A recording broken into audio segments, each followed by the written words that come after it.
에스더 기도 운동이 우리나라의 영적인 리더로서 큰 역할을 해주시는 것을 대단히 고맙고 또 감사하게 생각을 합니다.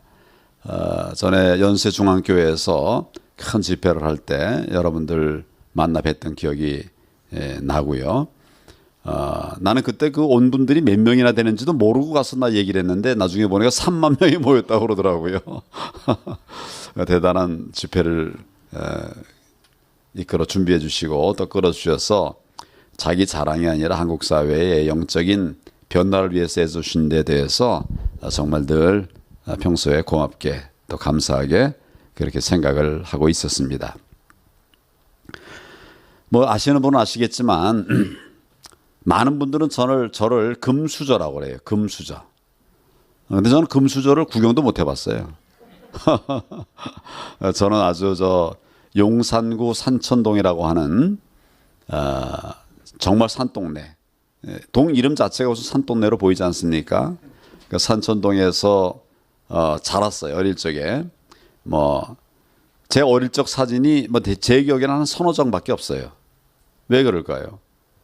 옛날에는 집에 사진기가 있는 집은 부자였습니다.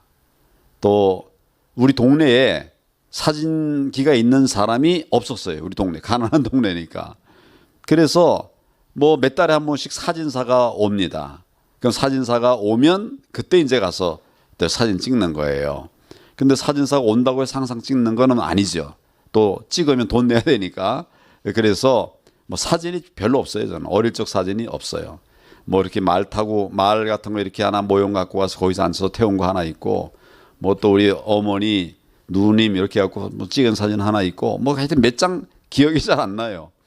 그런 정도로 정말 힘들고 어려운 분들이 모여 사는 동네가 산천동이었어요.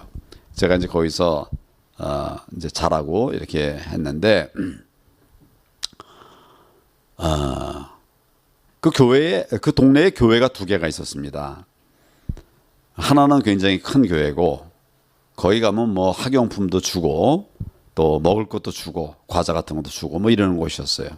근데 이제 왼쪽에 있는 교회는 그런데 오른쪽에 있는 교회는 천막으로 쳐놓은 그냥 아주 자그마한 이런 교회가 있었습니다. 근데 저는 그 교회에 관심이 없었어요. 우리 누님이 이제 처음 교회를 나가기 시작해가지고 교회를 다니면서 나한테 교회를 가자고 그러더라고요. 내가 왜 교회를 가냐? 지금 딱지치기도 하고 자치기도 하고 술래잡기도 하고 놀 게 많은데 왜 교회를 가냐? 누나가 잘 설명을 못하고 11살 위인데도 하여튼 잘 설명을 못하면서 하여튼 가자고 자꾸 그래요. 저는 안 갔어요. 그랬더니 나중에 누나가 나한테 이제 유혹을 해요. 유혹을. 뭐냐면 교환아 너 교회 가면 내가 10환 줄게. 그러더라고요. 여러분 이제 환이라는 거 아시죠? 우리 원 되기 전에 환이었어요. 10환이 지금 얼마가 됐을까요?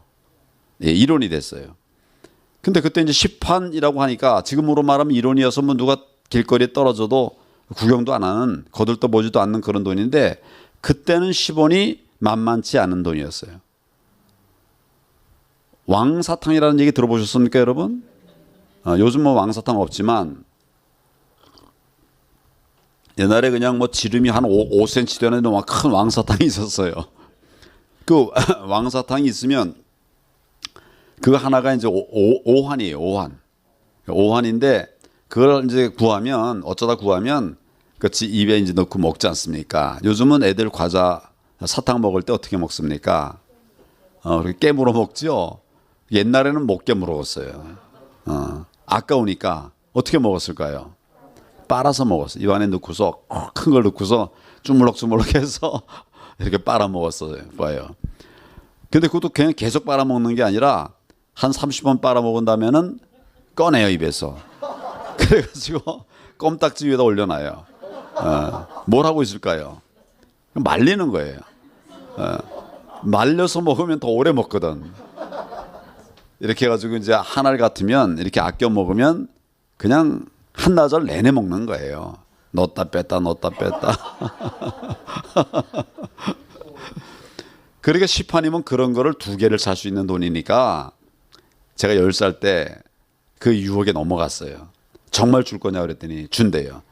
돈 보여달랬더니 딱 보여줘, 시판. 그래서 그러면 이제 가면 그 준다고 약속을 받고서 이제 갔어요. 그 교회 가서 제가 깜짝 놀랄 얘기를 들었습니다. 그 선생님이 이제 그때는 뭐 그냥 요새는 어린이 설교를 5분, 10분 이렇게 하는데 그때는 뭐 한 1시간을 했어요. 근데 저도 뭐 굉장히 긴 설교를 들었어요. 선생님의 설교인데 여러분은 다 죽게 된다는 거예요. 예수님 믿지 않으면 다 죽는다. 그러니까 예수님 믿고 회개하고 예수님 믿고 예수님의 피로 구원을 받아야 된다. 이런 얘기를 해요. 긴 시간인데 그런 얘기를 쭉 하는 거예요. 어린 10살짜리가 그 무슨 말인지 잘 모르겠는데 우린 다 죄인이라는 거예요. 내가 왜 죄인이지? 또 우린 다 죽는다는 거예요. 아니 내가 지금 10살인데 왜 죽나? 그러고 다 용서를 받아야 된다는 거예요. 내가 뭘 용서받지? 이게 한마디 한마디가 다 이해가 안 되는 말들이었어요. 그래서 이제 예배 끝나고 나서 우리 누나한테 물어봤더니 누나도 잘 모르고 그러니까 선생님한테 이제 얘기를 데려가더라고요. 그래서 선생님한테 물어보니까 우리는 다 모르지만 다 날 때부터 죄인이다. 그래서 그 죄를 해결해야 되는데 사람이 해결할 수 없다. 예수님이 이걸 위해서 세상에 오셨다. 십자가에 지셨다. 피를 흘리셨다. 그것 때문에 우리가 다 이제 믿기만 하면 구원받을 수 있다. 이거 안 하면 지옥 가고 또 예수님 믿어서 구원받으면 천국 간다. 그런 얘기를 뭐 이제 들었어요. 어린데 겁도 나고 길 있다니까 희망도 생기고 그래서 내가 그 예수를 믿겠다고 그랬어요. 하나님의 자녀가 된 거예요. 10살 때. 그리고 저는 그 이후에 한 번도 변함없이 이제 신앙생활을 계속 이어왔습니다. 몇 년 됐을까요? 그러면 제가 10살 때 지금까지니까 몇 년 동안 내가 예수님을 믿었을까요? 35년? 55년 동안 저는 하나님의 은혜 안에 살게 되었습니다. 10살 때 예수님을 알았어요. 예수님을 만나 주셨어요. 그래서 예수님을 내가 영접하고 이제 구원받고 변함없이 예수님 믿게 되었어요. 제가 여기서 강조하고 싶은 것이 있습니다. 첫째는 어려움 없이 예수님을 믿게 된 걸 나는 늘 감사하고 있어요. 뭐 병들고 사업 망하고 힘들어질 때 갈등 생겨서 그때 예수님을 비로소 믿게 된다면 얼마나 많은 고통을 겪겠습니까? 그런데 그냥 말씀이 믿어져 가지고 제가 예수님을 받아들였고 그래서 이제 구원을 받았어요. 이게 얼마나 큰 은혜인가. 나는 늘 그런 생각을 하고 있어요. 쉽게 예수님 믿어진 분들, 너무 평탄하게 구원받은 분들, 오히려 그것 때문에 하나님 앞에 감사를 해야 됩니다. 근데 많은 분들은 고통받은 다음에 구원받은 거 그게 더 감사하다고 그래요. 그건 난 이상해요. 아니 평안하게 예수님 믿으면 말씀으로 구원받으면 그보다 더 좋은 것이 없는데 저는 그런 생각을 합니다. 혹시 여러분들 중에 고통받아야만 은혜가 된다라고 하는 자학증이 있는 분들 있으면 회개하십시오. 하나님은 우리를 위하시는 분인데 왜 힘들게 하시겠어요? 잘못하니까 힘든 일이 생기는 거죠. 하나님 말씀대로 살아가면 어려워도 복이고 좋으면 더 좋고 뭐 이런 은혜의 삶이 되리라고 생각합니다. 둘째는 어려서 내가 예수님 믿었다는 거, 그것도 쉽게 예수님을 말씀 듣고 믿었다는 거, 그거 참 큰 은혜고. 두 번째는 우리 동네 교회가 2개 있다고 그랬죠. 왼쪽에 있는 교회는 큰데 거기 가면 많이 주는데 제가 거기를 가지 않았어요. 천막교회로 갔어요. 큰 교회, 과자 주는 그 교회가 무슨 교회인지도 모르고 저는 우리 누나가 인도하는 대로 천막교회로 갔어요. 그 큰 교회가 무슨 교회였냐 하면 전도관이라고 여러분 들어보셨습니까? 박태선 장로교회였어요. 그 큰 교회 가서 내가 과자 먹고 무슨 노트 먹고 했다가는 아마 박세희 통일교 아마 그런 사람들이지 않았을까 싶어요. 그런데 하나님이 그리로 저를 데려가지 않으시고 그 천막교회가 침례교회였어요. 아주 작은 침례교회. 미군에서 저 천막을 이렇게 받아와 가지고 그걸로 이제 위에 천막 치고 바닥에는 흙인데 거기에 이제 이렇게 나무로 이렇게 의자를 만들어서 거기 앉아서 예배하는 뭐 이런 교회였어요. 거기서 내가 예수님을 믿게 되었어요. 환경은 남들 보기에 부럽지 않은, 남들이 보면 참 부족하다 이렇게 생각할 수밖에 없는 곳이었지만, 만약에 내가 그 환경 좋은 곳으로 가서 예수님 믿었다고 하면, 예수님 믿겠다고 했다고 하면 나는 아주 정말 잘못된 길로 갈 뻔했어요. 내가 선택해서 갔겠습니까? 10살짜리가 뭘 선택했겠어요? 하나님께서 나를 복음의 교회로 인도해 주신 것을 나는 감사를 드립니다. 침례교회 뭐 여러분 아시는 분은 아시겠지만 철저하게 말씀 중심의 교회예요. 침례교회에서는 사도신경도 안 합니다. 왜냐하면 성경에 있는 게 아니다. 내용은 공감하지만 성경에 있는 것을 신경으로 해야지 성경에 없는 걸 신경으로 할 수 없다. 사도신경, 신경으로 할 수 없다.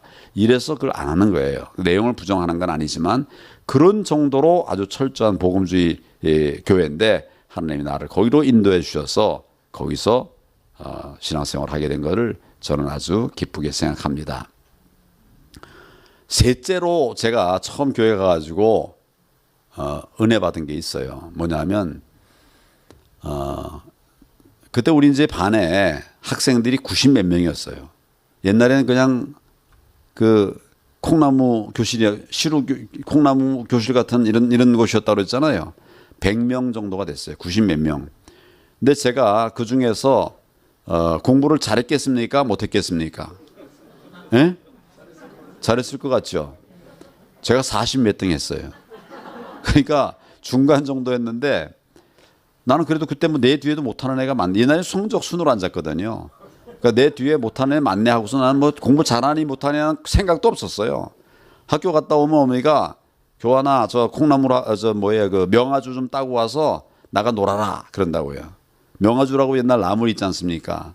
그거 좀 따다가 놓고 나가서 놀으래요.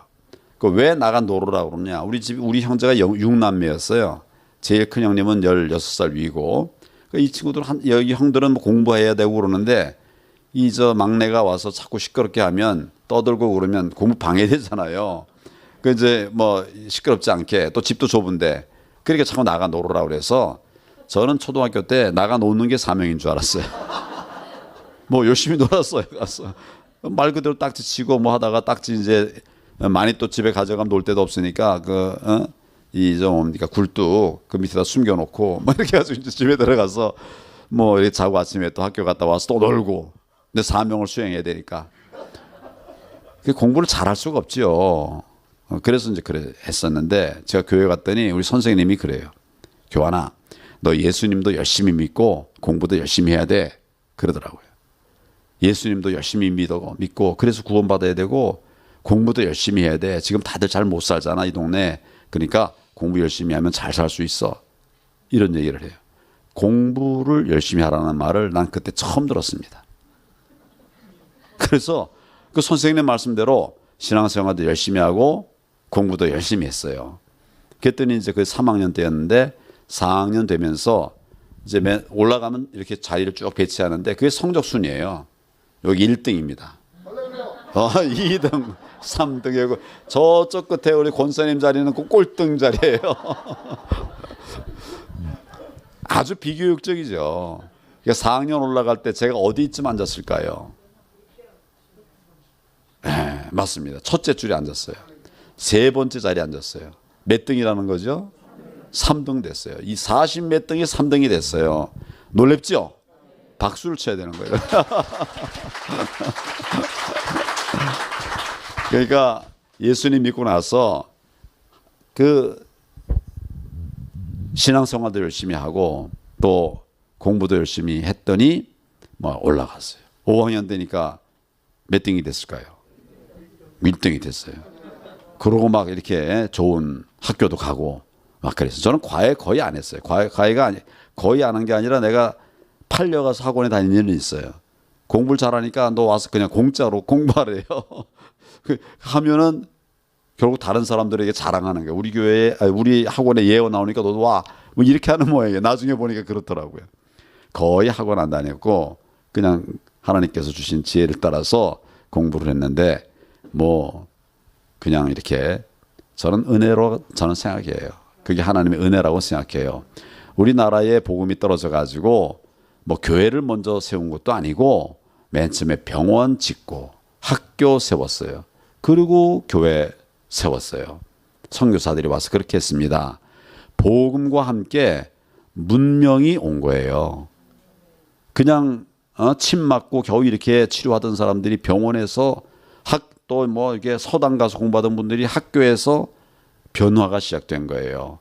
복음과 함께 우리나라가 깨어나게 되었는데 저도 예수 믿고 나서 공부하게 됐고 그래서 48등이 1등도 됐고 이렇게 됐습니다. 만약에 제가 하나님을 못 나섰으면 지금 제가 어떻게 하고 있을까 상상이 안 돼요. 저는 이것이 하나님을 믿은 은혜라고 생각을 합니다. 제가 신앙생활하면서 신앙의 좌우명이 있었어요. 뭐냐면 먼저 그의 나라와 그의 의를 구하라. 이게 제 신앙의 좌우명이었어요. 뭐 제 집이 어렵다고 그러지 않았습니까? 이제 대학 갈 때 이제 아버지가 돌아가시고 어머니는 뭐 무학이시고 직업이 없으셨어요. 그러니까 이제 달랑 어머니하고 날 둘랑 나머지 다 이제 시집장가 가고 그랬는데 둘밖에 없으니까 이걸 어떻게 하나 싶어서 제가 혼자 고민하기를 저 대학을 나중에 가야 되겠다. 어머니에게 그래서 그렇게 얘기했어요. 그때 어머니가 막 화를 내시면서 뭐 나한테 화를 내는 일이 뭐 전혀 없죠. 근데 이 경우에는 뭐 화를 내시면서 가라는 거예요. 대학을. 내가 머리카락을 팔아서라도 학비를 댈 테니까 가라고. 옛날에 머리카락 팔아서 그렇게들 했어요. 그래서 어머니 그래가지고 이제 대학을 가긴 갔는데 저는 이제 고시를 다른 게 없으니까 뭐 배경도 없고 백도 없고 날 도와줄 사람도 없고 그러니까 내 스스로 커야 되니까 그래서 이제 고시에 도전을 하자. 그래서 법조인이 되겠다고 생각하고 법대에 가서 이제 고시 준비를 했는데 이 공부를 오래 할 수가 없어요. 왜냐하면 아무래도 공부하려면 책도 사야죠. 또 어디 고시원 같은 데 가면 생활비도 필요하죠. 오래 할 수가 없어요. 그래서 하나님께 제가 그때 서원을 했습니다. 하나님, 나는 시험 공부를 오래 할 수가 없습니다. 빨리 합격해야 됩니다. 하나님께서 내게 지혜 주시고 힘을 주셔서 꼭 빨리 합격시켜 주십시오. 그렇게 기도를 했어요. 고시 어렵죠, 여러분? 근데 오래 도저히 할 수가 없으니까 그렇게 기도했어요. 그러면서 하나님 앞에 서원을 했습니다. 하나님이 나를 빨리 합격시켜 주시면 내가 신학을 했어. 신학교에 가서 신앙생활도 열심히 하고 또 합격시켜 주신 대로 나라를 위해서도 열심히 일하는 그런 젊은이가 되겠습니다. 이렇게 소원을 했어요. 빨리 합격시켜 주시면 내가 신학을 하겠다. 이래 이제 했어요. 근데 공부를 했는데 정말 빨리 돼버렸어요. 시험이. 대학 졸업하면서 돼버렸어요. 대개는 뭐 졸업하고도 한참을 그냥 어떤 사람은 10년, 20년씩 공부하고도 그러거든요. 빨리 돼버렸어요. 저는 공부량이 부족했습니다. 왜 부족했냐 하면 제가 다닌 교회는 뭐 아주 작은 교회예요. 어른들은 이 할머니들은 있지만 젊은이들은 하나도 없는 이런 교회에 제가 다녔어요. 그래서 제가 중학교 1학년 때 유초동부 교사를 했습니다. 중학교 1학년 때. 그때 체격이 지금 체격이거든요. 그러니까 교회에서 절더러 야, 네가 선생님 하라는 거예요. 중1인데. 거기 초등학교 6학년도 있고 뭐 다 있었는데 그걸 선생님을 하라고 그래가지고 난 뭣도 모르고 어른들이 하라고 그러니까 또 했어요. 교회 일을 거의 저 혼자 했어요. 그러니까 뭐 연세 드신 분밖에 없으니까 예배 같은 건 이제 그분들이 하지만 나머지 뭐 어린이 학교니 뭐 청년이니 이런 건 다 그냥 제가 계속했어요. 대학교 다닐 때 학교 다니면서도 학기 중에는 그냥 교회 일만 한 거예요. 거의 공부를 못했어요. 거의 그냥 수업만 듣고 거의 공부를 못했어요. 시간 날 때마다 교회 가서 뭐 옛날에는 뭡니까 찬송가가 없었어요, 늘. 그래가지고 궤도에다가 큰 이제 궤도판에다가 이제 붓으로 글씨 써갖고 그걸로 찬송가를 불렀거든요. 우리 그거 할 사람이 어떻게 했습니까? 그 제가 했죠. 그래서 궤도에다가 이제 뭐 그 수시로 시간 날 때마다 노래를 이제 적어가지고 이제 이렇게 같이 부르는 거예요.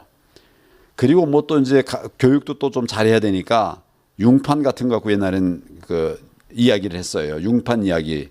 근데 교회에 융판이 없지 않습니까?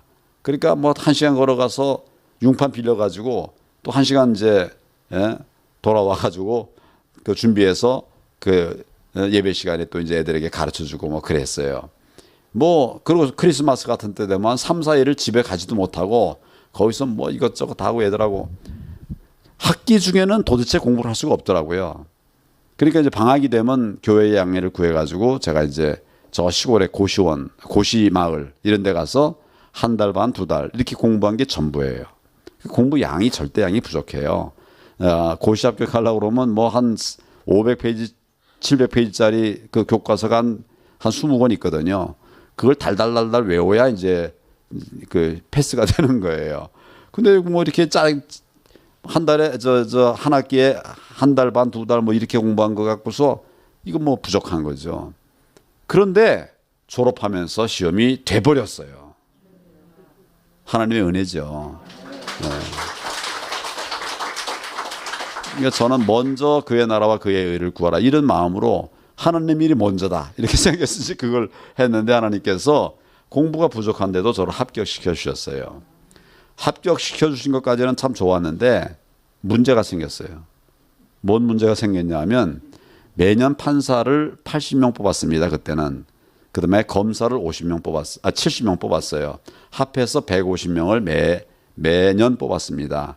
저는 검사를 하려고 그랬거든요. 그 옛날에는 고시만 되면 본인이 원하는 대로 판사도 되고 검사도 될 수 있었어요. 왜냐하면 선발하는 숫자가 적으니까. 그러니까 뭐 한참씩 기다려야 되고 막 이렇게 이제 검사가 되려면 기다리기도 하고 뭐 이럴 정도인데 하여튼 그 숫자가 적어서 그냥 고시만 되면 바로바로 인간 됐었어요. 저는 그렇게 생각을 하고 저희 교단에는 대전에도 신학교가 있는데 서울에 야간 신학교가 있었습니다. 시험 고시되고 나면 2년 동안 사법연수원에서 연수과정을 거쳐야 돼요. 그래서 그 2년 동안에 여기 편입을 해가지고 신학을 마치겠다 이런 생각을 하고 이제 준비를 하고 있었는데 이게 갑자기 빨리 시험이 되긴 됐는데 300명이 돼버렸어요. 임관은 150명밖에 안 되는데 300명이 합격되는데 내가 붙었단 말이죠. 아마 300명을 뽑았기 때문에 내가 된 것 같아요. 전에처럼 뭐 100명 이렇게 뽑았으면 안 됐을 거예요. 된 건 좋은데 이제 하나님 앞에 서운한 게 딱 걸린 거예요. 그럼 내가 이거를 내가 시험 빨리 합격시켜 주시면 신학교 가겠다 그랬는데 시험은 됐는데 300명이 돼버렸단 말이에요. 그 다 똑똑한 수재들인데 낮에는 사법연수원에서 연수받고 저녁에 가서 신학을 공부하면 다른 사람하고 경쟁이 되겠습니까? 안 되죠. 그래서 대번에 그냥 계산이 딱 나오지 않습니까? 그래서 제가 하나님께 기도했어요. 뭐 우리 교회가 그때 가까이 있었거든요. 그래서 이제 학교만 끝나면 가서 기도했어요. 일만 끝나면 가서 기도했어요. 하나님, 지금 이렇게 상황이 이렇게 됐습니다. 내가 소원을 하긴 했지만 신학교를 좀 나중에 가면 안 될까요? 이렇게 기도를 했어요. 둘 다 할 수 없으니까 아마 그걸 지금 하게 되면 임관도 안 되고 신학도 제대로 못할 것 같습니다. 이러면서 이제 기도를 했어요. 좀 나중에 하겠다고. 그 며칠을 기도했는데 하나님이 답이 없어요. 그러다가 그래도 제가 계속 기도를 했더니 하나님이 답한 게 아니라 내 마음에서 나에게 답을 하더라고요. 뭐냐고 하면 야, 너 하나님이 너더러 누가 소원하라고 그랬냐?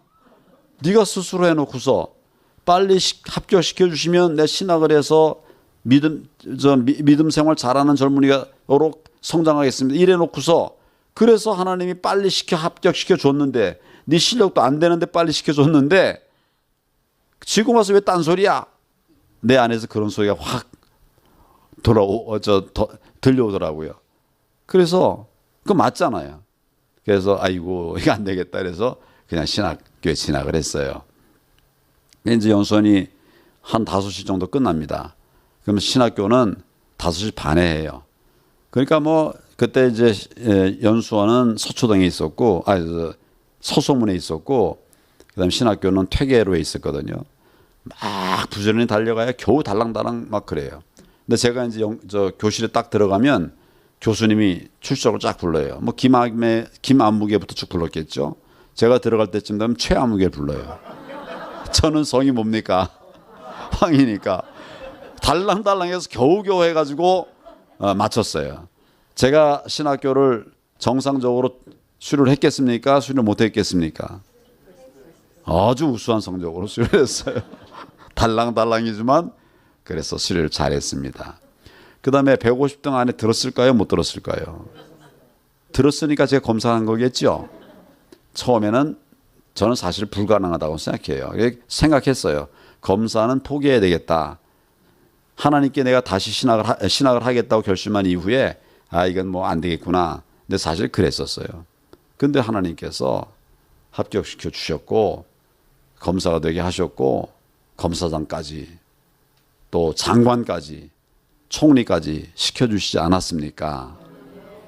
먼저 하나님의 나라와 하나님의 의를 구할 때 하나님께서 이 모든 것을 너에게 더하시리라 하신 그 약속을 이루셨어요. 그렇다고 게으르면 안 되죠. 최선을 다하되 이게 사명의 삶이거든요. 내가 이제 그 연수원 다니면서 우리 아내를 만났어요. 근데 이제 아내하고 데이트할 시간도 잘 없었죠. 뭐 교회를 거의 살다시피 했으니까. 그 이제 아내는 내가 저 춘천으로 수습 간다고 가면 갔다가 서울 우리 교회 가는 사이에 우리 아내가 이 춘천에 와서 기다리다가 내가 퇴근하면 만나가지고 차를 타고 이제 기차 타고 쭉 차 안에서 데이트하고 집이 신촌이었는데 신촌 거쳐서 이제 우리 목동에 있는 교회까지 가는 그 사이가 데이트 시간이에요. 그래서 나는 이제 청년들 지도한다고 들어가고 아내는 집으로 가고 뭐 그렇게 이제 신앙 생활을 했지만 이 모든 어려움들 속에서도 하나님께서 이모로 저모로 다 챙겨주셔가지고 정말 큰 은혜 이렇게 받고 있습니다. 먼저 하나님의 의를 구할 때 그런 은혜를 하나님께서 주시죠. 나중에 이제 총리 마치고 나서 총리를 그냥 마친 게 아니라 대통령 권한대행, 대통령 유고 사태가 생겨가지고 제가 권한대행을 하지 않았습니까? 정말 힘들고 어려웠어요. 근데 끝난 다음에 제가 아이고 이거 정말 정치라는 거는 뭐 국정이라는 것도 힘들지만 나라가 이렇게 어려운데 정치라는 건 내가 할 일은 아니다라고 나는 딴 생각을 하고 있었어요. 근데 이 문재인 정부가 들어서고 나서 몇 달 지나지 않아서 이 나라가 무너지는 소리가 들리기 시작해요.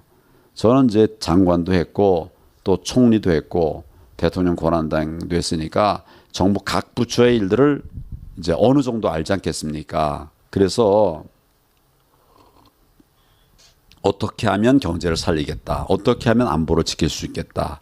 어떻게 하면 국민의 삶, 민생을 살려낼 수 있겠다. 그걸 뭐 압니다. 근데 이 정부가 하는 거는 완전히 거꾸로 가고 있어요.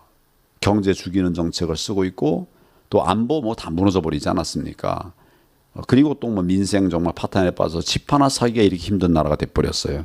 옛날엔 그래도 뭐 직장 이렇게 반듯하게 있으면 열심히 일하면 한 12, 13년, 14, 15년 이렇게 되면 집 구할 수가 있었거든요. 대출 받아가지고. 지금은 뭐 도저히 그렇게 되지를 않아요. 그러니까 젊은 사람들은 그냥 있는 대로 뭐 쓰겠다. 좋은 일, 행복한 일 그렇게 살아가겠다. 뭐 이런 생각들을 많이들 갖고 있다고 그래요. 이 정부 들어서 얼마 안 돼가지고 나라가 무너지기 시작해서 제가 하나님께 기도했습니다. 하나님께서 내게 이런 은혜를 주셔서 지금까지 오게 하셨는데 이 나라를 어떻게 해야 됩니까?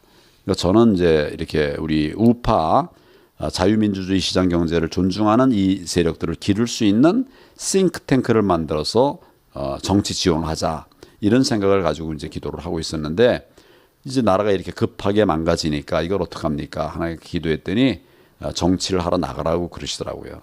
그래서 제가 이제 정치를 시작을 했고 정치를 이제 막그 40 며칠 만에 당 대표가 됐어요.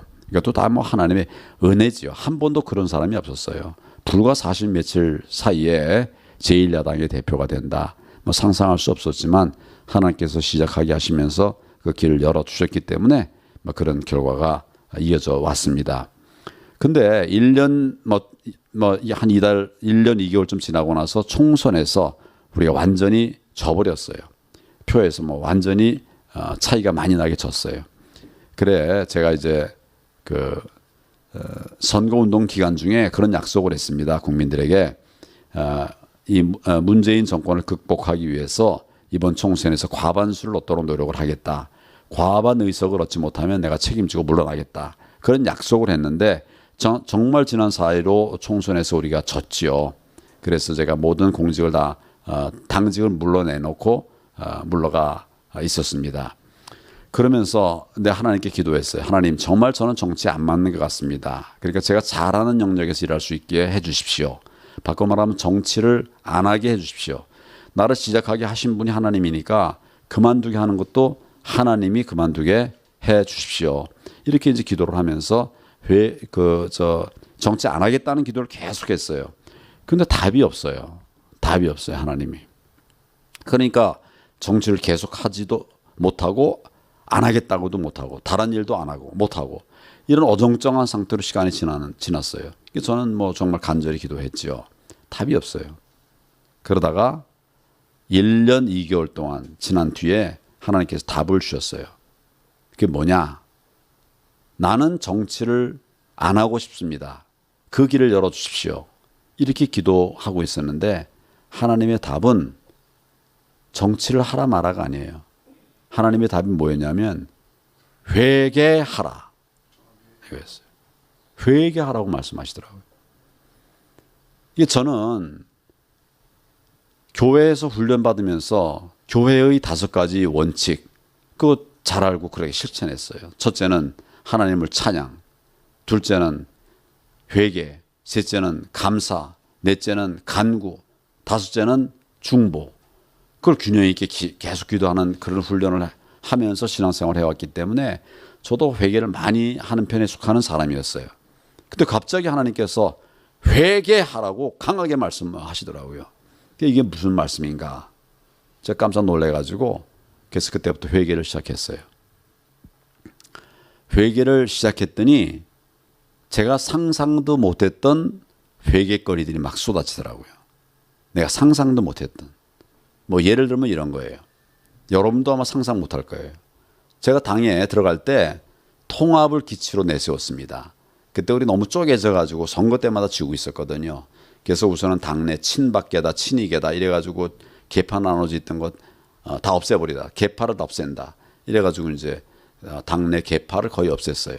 그 다음에 이제 두 번째로 남아있는 게 당 통합입니다. 당 대통합이라고 그러는데 그때 뭐 바른미래당, 우리공화당 뭐 이렇게 쪼개져 있었거든요. 이게 다 뭉쳐야 우리가 다음 선거에서 이길 수 있다.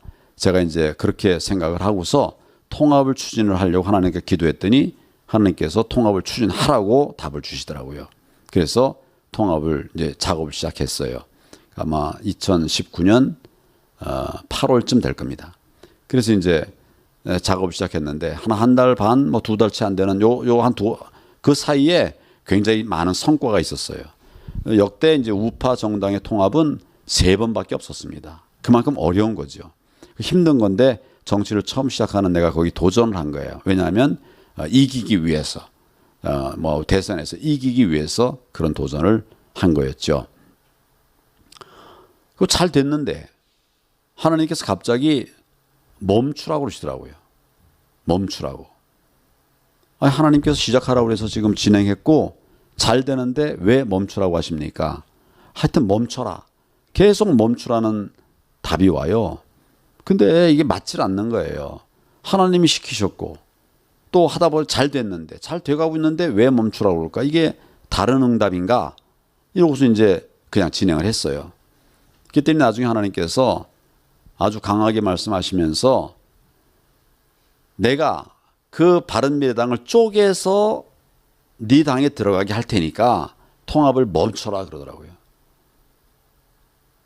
자유한국당을 나눠가 쪼개가 당이 분열되게 해가지고 개별적으로 우리 당으로 들어오게 하겠다는 그런 말씀이에요. 그런 답이 하나님이 왔는데 이게 저는 그래도 그냥 진행을 했어요. 왜냐하면 바른미래당은 우리 당보다도 더 결속력이 강한 정당입니다. 쪼개질 리가 없어요. 우리가 쪼개지면 쪼개졌지. 거기에다가 쪼개진 다음에 이 사람들이 우리 당으로 들어온다? 흩어져 가지고 아마 열 몇 명 중에 반도 안 들어올 거라고 저는 생각을 했어요. 그래서 그냥 쭉 추진했어요. 하나님께서는 계속 하지 말라고 했는데 계속했어요. 회개를 시작하니까 이런 것들이 확 쏟아져 들어오는 거예요. 그때 내가 하나님 말씀들을 어긴 거예요. 하나님이 하라고 할 때 한 것은 좋았는데 멈추라고 할 때 멈추지 않았어요. 거듭 말씀하시는데 거듭 그렇게 했어요. 쪼개서 들어가게 하겠다고 방법론까지도 말씀해 주셨는데도 그 말씀 순종하지 않고 그냥 통합을 추진해서 결국 통합을 이뤄냈어요. 그렇지만 결과는 뭡니까? 4.15 총선에서 우리가 참패하는 것이었어요. 이걸 하나님께서 내가 막 깨우치면서 회개를 촉구하셨어요. 정말 내가 지금 생각해 보니까 하나님의 말씀을, 거듭된 말씀을 거절한 거예요. 불순종한 거죠.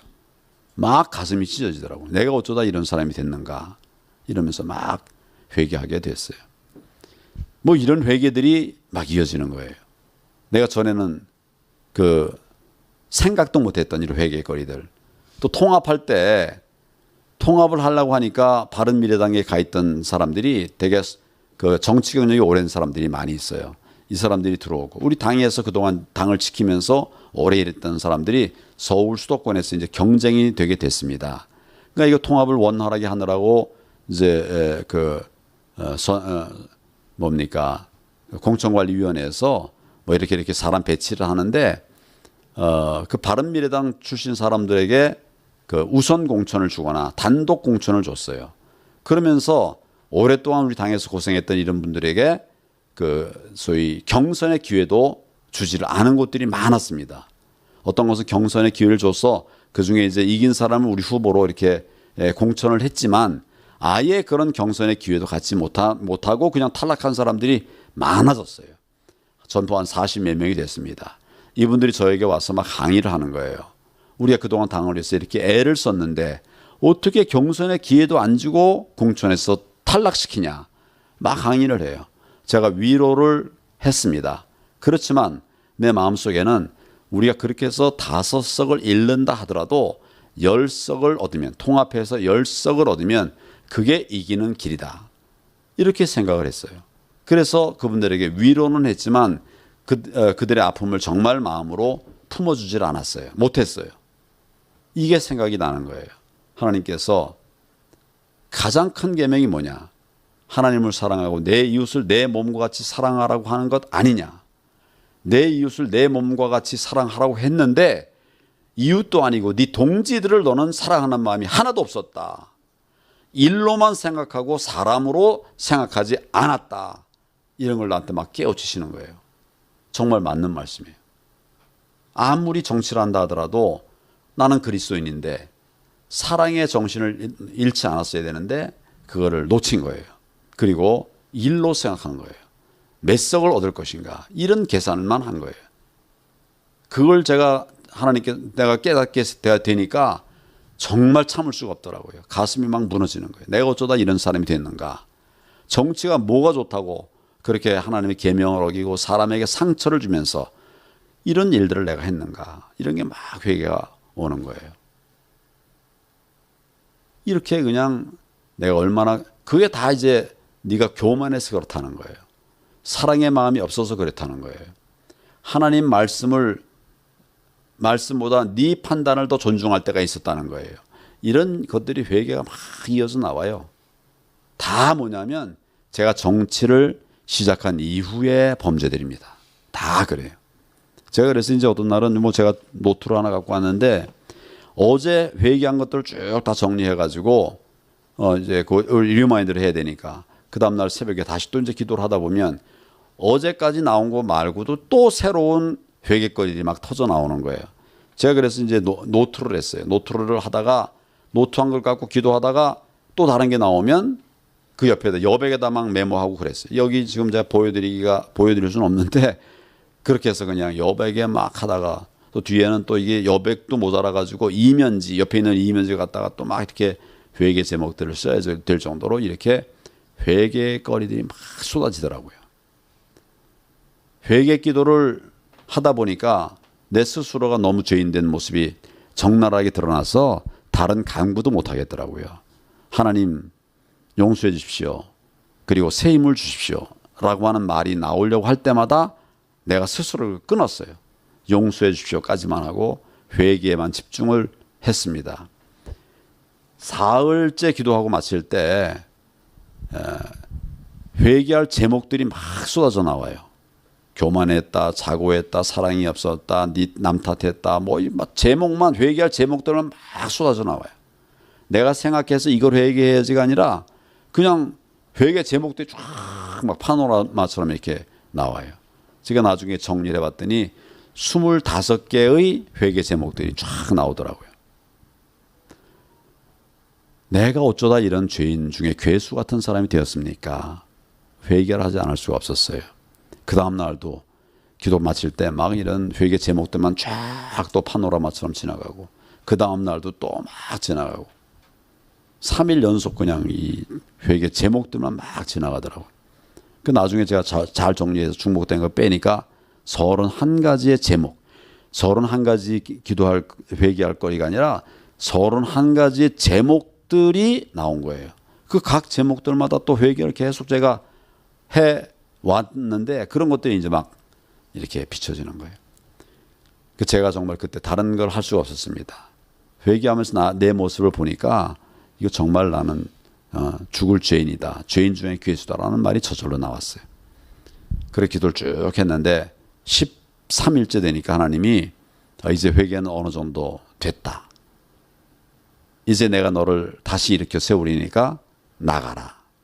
정치하러 나가라는 거예요. 내가 질문했던 것에 대해서 하나님께서 답을 주신 거예요. 내가 원하는 것이 아니라 하나님께서 다시 일어나 나가라. 이렇게 말씀하시더라고요. 그래서 제가 하나님께 반문을 했어요. 하나님, 내가 처음 정치를 시작할 때 국민들이 나를 지지하는 지지율이 30% 40% 됐었습니다. 그런데도 안 됐는데 지금은 내 지지율이 제가 뭐 1년 넘게 아무것도 안 하고 있으니까 지지율이 뭐 다 떨어져가 1%도 안 됩니다. 그런데 어떻게 다시 하라고 하십니까? 이렇게 하나님께 여쭤봤어요. 그랬더니 하나님께서 이런 답을 주셨어요. 네가 30% 40% 지지하던 것이 네 공인 줄 아느냐? 내가 너를 세웠기 때문에 그랬던 것이다. 지금 1%로 안 되지. 너로서는 안 된다. 그렇지만 내가 너를 일으켜 세울 테니까 나가라. 이래 답을 주시더라고요. 그게 이제 6월 27일, 그렇죠. 6월 27일입니다. 금년 6월 27일. 그래서 제가 이제 그 며칠 뒤에 대통령 후보로 출마 선언을 했죠. 그게 7월 1일이죠. 근데 하나님께서 내게 일어나 나가라라고 힘을 주시면서 저에게 당부를 하셨어요. 나에게 그 하나님이 지시를 하셨어요. 뭐냐면 첫째는 나라가 지금 너무 어렵다. 나라가 이렇게 어려워진 것은 교회의 타락 때문이다. 이런 말씀을 주시더라고요. 교회와 성도가 타락했기 때문에 나라가 이렇게 어려워진 것이라는 거예요. 지금 교회가 어렵다는 말씀하는 게 아니라 나라가 어려운 것에 대한 책임이 교회의 타락에 있다고 말씀하시더라고요. 그러니까 가서 너도 네가 지금 회개한 것처럼 회개를 전하라. 회개하라고 전해라. 그런 명령을 하셨어요. 그 둘째는 이 정부가 잘못하는 것에 대해서 뭉쳐서 비판해라. 이런 말씀하시더라고요. 이 정부가 잘못하는 것에 대해서 뭉쳐서 비판하라. 저는 만날 지금 우리가 사회주의로 가고 있습니다. 그렇게 한탄하고 힘들어하고 걱정만 했는데 하나님의 말씀은 교회가 뭉쳐서 그리스도인들이 뭉쳐서 정부의 잘못하는 것에 대해서 비판하라는 거예요. 그러고 보니까 이 정부가 잘못하는 것을 비판할 세력이 지금 우리나라에 없어져 버렸어요. 옛날에는 검찰 사법부가 견제를 했었습니다. 지금 그런 기능이 완전히 없어져 버렸어요.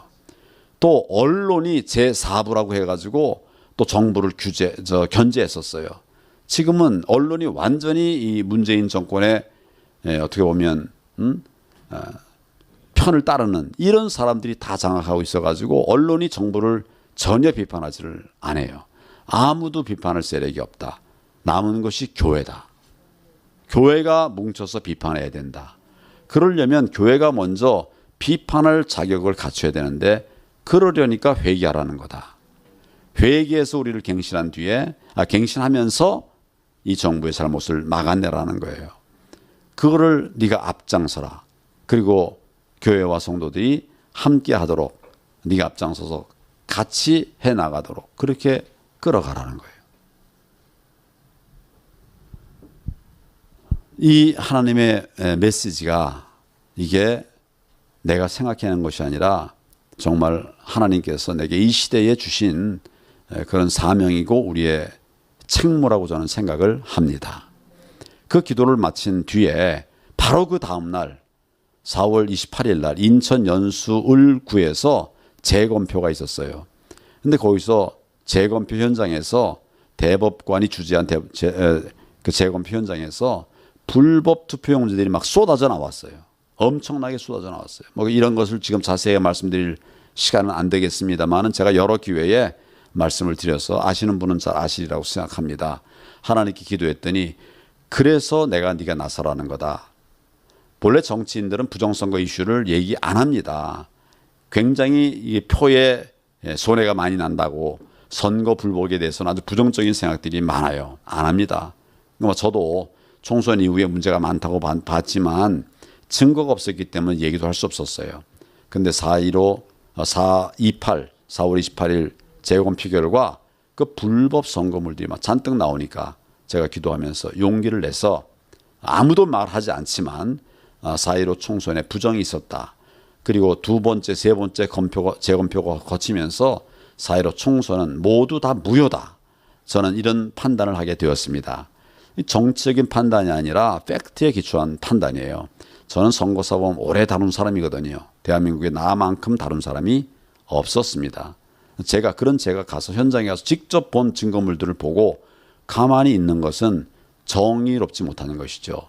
하나님께서도 만약 그렇게 되면 내년 대선에 정권 교체를 이룰 수 없다. 정권 교체를 못 이루면 사회주의로 가는 거다. 사회주의로 가면 맨 먼저 당할 게 누군가? 교회다 이거예요. 하나님은 교회를 지키기 위해서라도 우리나라를 지키셔야 됐다라고 그런 생각이 들었어요. 그래서 하나님께서 우리를 써서 이 정보를 막아내려고 했는데 교회도 병들어 있으니까 회개하라고 말씀하시는 거죠. 그러면서 이제 그 교회를 다니면서 네가 받은 메시지, 회개 메시지를 전하라고 말씀하시더라고요. 제가 지금 정치를 막 하면서도 틈틈이가 아니라 많은 시간을 내 가지고 많은 목사님들, 장로님들을 만났어요. 만나고 내가 회개한 것들을 전하면서 우리 같이 회개합시다. 이렇게 권면을 하고 있습니다. 지금도 그 과정 중에 있습니다. 근데 요즘 기도하면 하나님께서 회개가 하나님이 원하시는 만큼 안 이루어진다고 그래요. 회개하는 분들도 많아졌습니다. 지금 뭐 호남에서도 회개운동이 일어났고 뭐 서울의 수도권에서도 회개운동이 일어나서 지금 막 여기저기가 지금 움직이고는 있는데 시급함에 비추어서 엄중함에 비추어서 아직 다 일어나지 못한다 이거예요. 그래서 절대로 이제 직접 네가 가서 이제 교회도 방문하고 또 크리스천들을 만나서 네가 받은 회개를 전하고 같이 회개하자고 해라.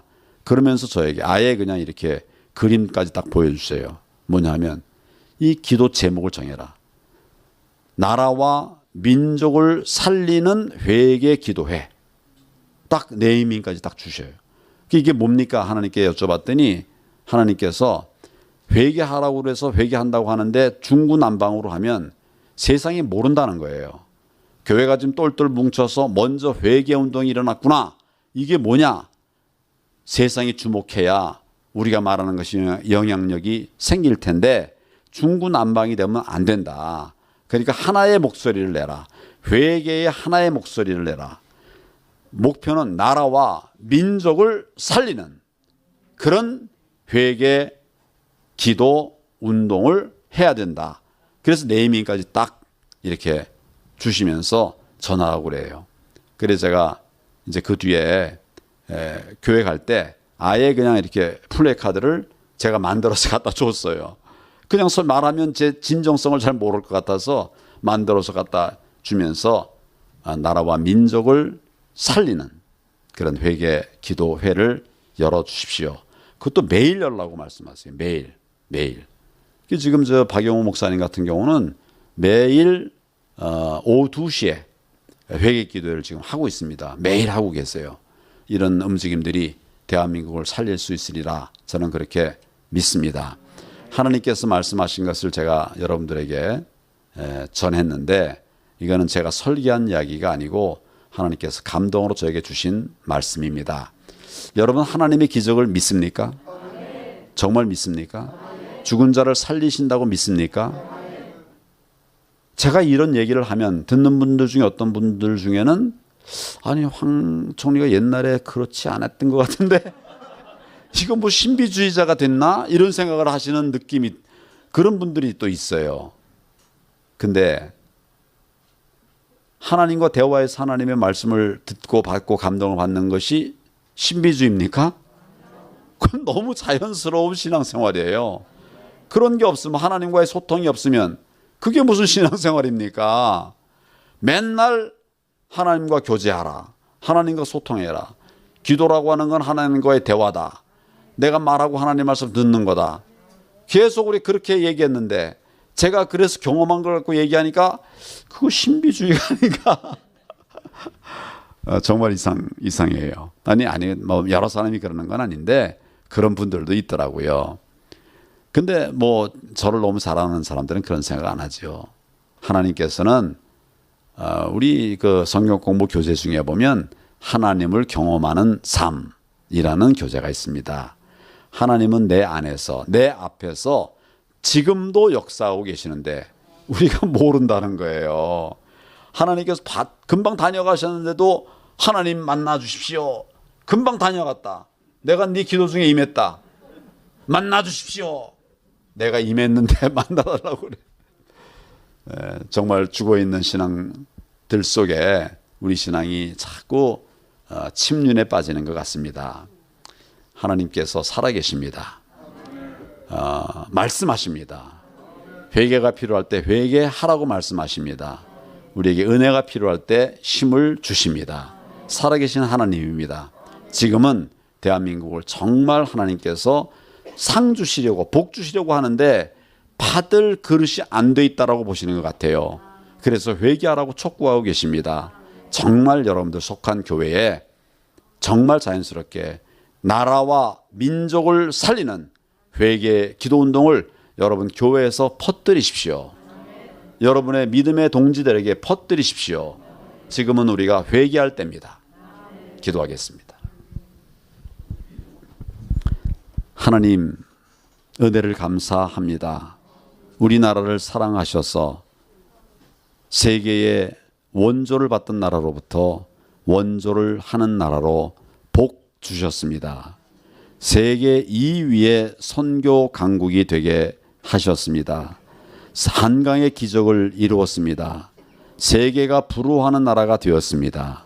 그런데 지금 우리 나라 많이 무너졌고 우리 민생은 도탄에 빠졌습니다. 하나님, 우리 그리스도인들의 책임입니다. 복음의 삶을 다 살지 못해서 하나님 이 땅에 어려움이 왔습니다. 정말 크리스천다운 신앙생활 하지 못함으로써 이 땅에 어려움이 왔다고 저는 자책합니다. 아버지, 긍휼히 여겨주셔서 이제 말씀을 주시고 회개하라고 하나님께서 지시하시는 말씀을 엄중히 받기 원합니다. 회개하고 다시 일어나 대한민국을 살리고 또 세계를 살리는 큰 역사를 주여 이루어 주시옵소서. 이제는 회개할 때라고 말씀하시는 그 말씀에 순종하며 겸손히 주님 섬기겠습니다. 주님, 우리 모두에게 은혜를 더하여 주시옵소서. 예수님의 이름으로 기도하옵나이다. 아멘.